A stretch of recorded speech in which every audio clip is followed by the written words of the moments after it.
India's history is just packed with these incredible stories of courage, sacrifice, and extraordinary bravery.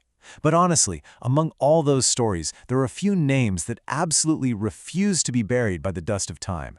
Their legacy just continues to echo through the centuries. And Emperor Prithviraj Chauhan is undoubtedly one of those immortal names. He was this fearless, young ruler who made Ajmer and Delhi the absolute centers of his power. His influence grew to be so strong that just the mention of his name was said to make enemies tremble across ancient India. So in this explainer, we're going to dive right into the extraordinary life, the massive victories, and ultimately, the tragic downfall of a king whose story you simply have to hear. Now you might assume he was just a master of the sword and spear, but historical accounts tell us he was a true polymath. He understood several languages and was deeply skilled in mathematics, philosophy, medicine, and military science. But his absolute masterpiece? That would be his mastery of Shabd Bhedi Baan. This is the mythic, ancient martial art of striking a target flawlessly by listening to its sound alone, without even needing to see it. Literally, he could do this with his eyes closed or in pitch blackness. It was a skill so incredibly rare that it made even the greatest warriors of his time hesitate to challenge him. And just to give you an idea of his raw bravery, his fearlessness was already becoming legendary when he was just a kid. There's this famous story from his youth where he was out hunting in the forest with his friends, and a fierce lion suddenly attacked them. While his companions panicked and stepped back, the young Prithviraj just stood his ground, completely unarmed. As the lion jumped toward him, he reportedly grabbed it by the neck and pulled its jaws apart with his bare hands. Whether you look at this as strict history or an embellished legend, this single event really cemented his reputation as a fearless force of nature right from the start. Okay, let's move to Section 1, the birth of a future emperor. To really understand him, we've got to go back to his roots around Sambar and Ajmer, near modern-day Jaipur.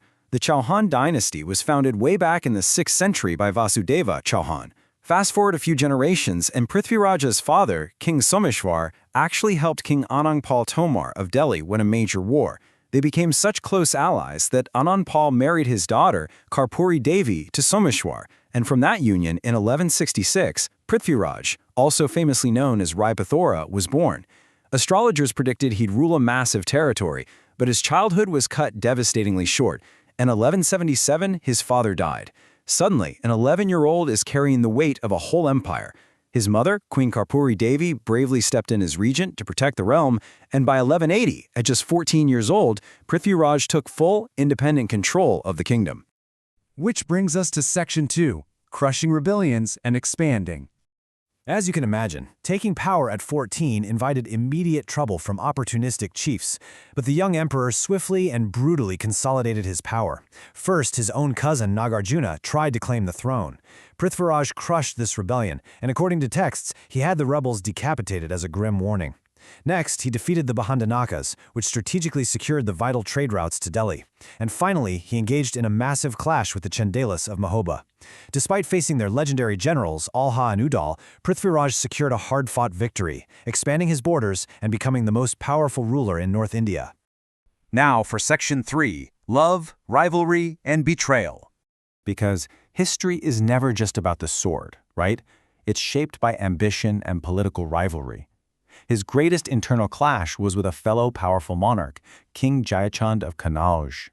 Both wanted total supremacy, and they despised each other. This rivalry set the stage for one of the most famous love stories in Indian folklore.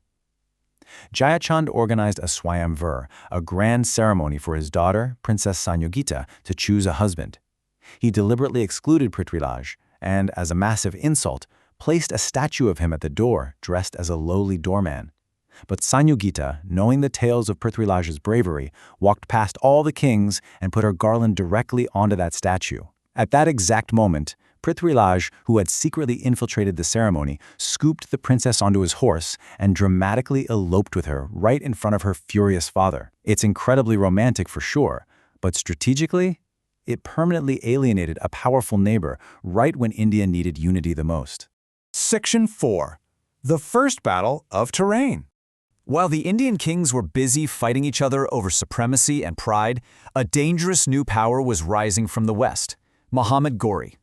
Unlike earlier invaders who just wanted to loot and leave, Ghori wanted to establish permanent rule.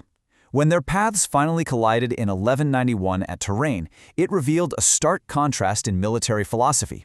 As you can see here, the Rajputs fought with strict, honorable war ethics, relying on face-to-face combat and terrifying massive war elephants. The Ghorid army, on the other hand, relied on mounted archers, incredible speed, hit-and-run tactics, and total deception. But in that first battle, the sheer force of the Rajput frontal assault was just overwhelming. The massive war elephants shattered the Ghorid lines, causing absolute chaos. During the fighting, the Rajput commander Govind Rai clashed directly with Muhammad Ghori and severely injured him with a spear. Bleeding and nearly unconscious, Ghori was carried off the battlefield. Seeing their leader fall, the invading army's morale broke entirely, and they fled in terror. It was a spectacular victory for Prithviraj Chauhan. But this leads us straight into Section 5, a fatal strategic mistake. 17. According to popular legends, that is the staggering number of times Prithviraj defeated and generously pardoned Muhammad Ghori.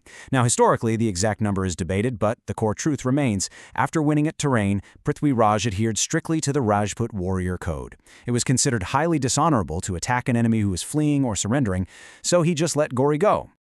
While this was undeniably honorable, this generosity became his tragic flaw. Modern historians actually use a term for this. They call it the Prithviraj syndrome. It describes the fatal habit of showing mercy to a ruthless enemy, basically allowing them to heal, learn your tactics, and return stronger. And Ghori did not care at all about Rajput honor. He returned home, spent a year meticulously planning his revenge, and by 1192 he was right back at Terrain. This time, Ghori brought a devastating three-step deception, knowing he couldn't win a fair fight. Step 1, he sent a fake peace treaty to lower the Rajput defenses, making them think the battle was on pause. Step 2, under the cover of darkness, Ghori sent small units of archers to constantly harass the Rajput camp. They'd attack and run. The Rajput army spent the whole night chasing these phantoms, exhausting their elephants, horses, and men. Step 3, at dawn, while the Rajputs were totally disorganized and exhausted, Ghori launched a massive, decisive surprise attack. Honestly, it was a slaughter. This strategic blindness to a ruthless enemy led to a catastrophic defeat.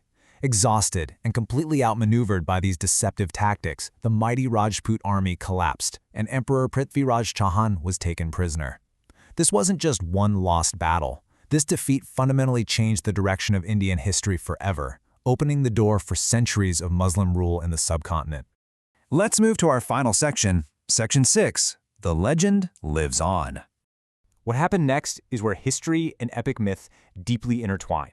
Most historians agree he died shortly after this defeat in 1192, but the epic 16th century poem, the Prithviraj Rousseau, offers a much more cinematic climax set in the city of Ghazni. According to the folklore, an imprisoned Prithviraj was dragged there in chains. Ghori demanded that the defeated emperor lower his eyes in submission. Prithviraj flatly refused. In a rage, Ghori ordered his eyes to be pierced with hot iron rods. But even blinded, the emperor remained unbowed, setting the stage for a final act of revenge, aided by his loyal court poet, Chand Bardai, who had traveled to be by his side. Chand Bardai convinced Ghori to witness one final archery demonstration from the blinded king. Ghori, eager to mock him, agreed. Sitting high up on his throne, Ghori initiated the event.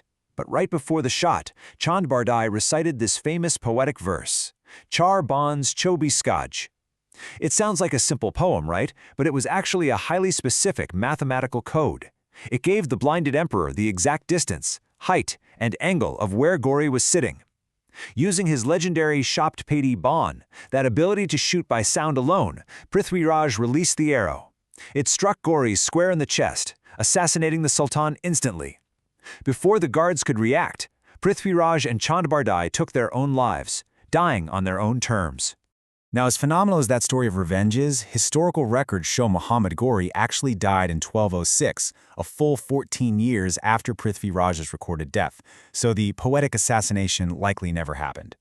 But the fact that this story became so incredibly popular highlights something so much deeper. His people absolutely refused to remember him as a defeated, chained king. Instead, they immortalized him as a symbol of ultimate bravery, unyielding resistance, and peerless skill. Which leaves us with a really fascinating final thought to wrap up this explainer. Does history ultimately remember the victor or the legend?